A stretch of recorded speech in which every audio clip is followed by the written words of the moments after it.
Mi gente, hello, aquí con Angelica Rodriguez, where at the space where everyone belongs. I'm starting with a song today. Patti LaBelle sings, I'm feeling good from my hat to my shoes, right? Know where I'm going and I know what to do. What does she have? She has a new attitude. We're talking about vision today. What is your vision? Your personal vision.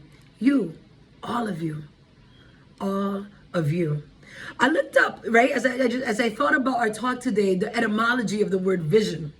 Interestingly enough, in the 1300s, in the beginning, the root word of vision, it meant something seen in the imagination or in the supernatural. Something seen in the imagination or the supernatural. I like that answer. I like that history to the word. But I'm going to ask you to do something right now. Take your eyes and flip them inside out. Just kidding. Look inward. When I talk about your vision, I have two questions that I'm going to pose today that I want you to think about. The first question is, what is your nature? What is your nature?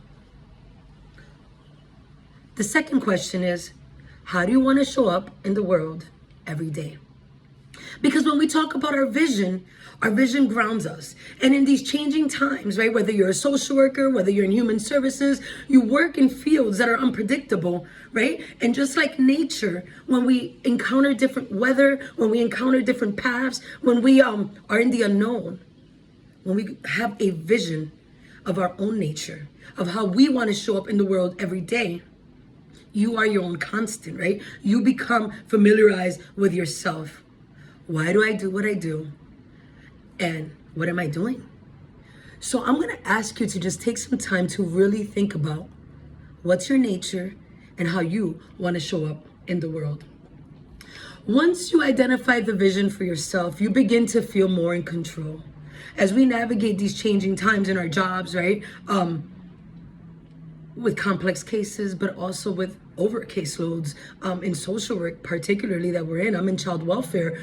We can get very caught up in the busy work, but as we begin to define our visions, what happens is you slow down, and in slowing down, you begin to intentionally make choices, to intentionally, right, navigate your energy.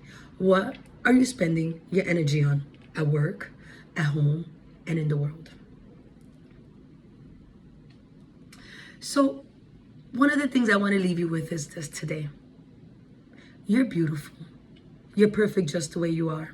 And I want to share with you, as I was thinking about our talk today, my vision. See, because our visions can change. Our visions, we're the writers and the authors of it.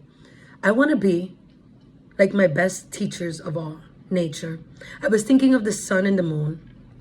The sun doesn't ask permission to come up when it needs to rise. And the moon goes through all its phases quietly, peacefully. Sometimes it's a new moon, sometimes it's a full moon, right? Sometimes it's bright, sometimes it's dark. But it does what it has to do in its nature. I want to be, when I show up in this world, I want to fall into my nature with you, with me, and with all that is. Like the sun and the moon and the trees and the stars, right? The river, the water. We fall into our natural states. We don't need to ask anyone permission to show up, to make space, to speak, to be our authentic selves. In being your authentic self, the world around you can also fall in alignment. So every job we work in, or every space, right, that we walk into has a mission. We're going to talk on Wednesday about what is a mission statement, because see, this is the interconnection between having a vision and then walking into a space with a mission.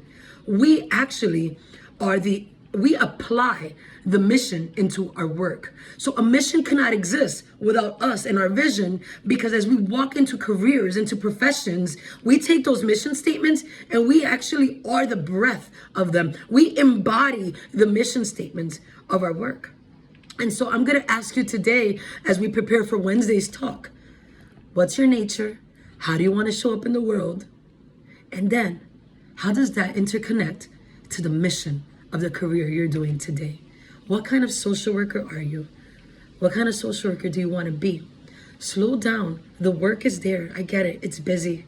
It's serious, it's complex. But my loves, my beautiful, beautiful human brothers and sisters, we need to take a moment and remember our why. Thank you so much for listening today. And I'm curious to know more about your nature and how you want to show up in the world as a social worker, as a human being, because you have what is an energetic signature. Your energetic signature is felt from the moment you walk into spaces. So bless the world, be you, be great, be awesome, and flip those eyes inside out. Because why? Because we got a new attitude. Thank you, mi gente. Ubuntu. I am because we are.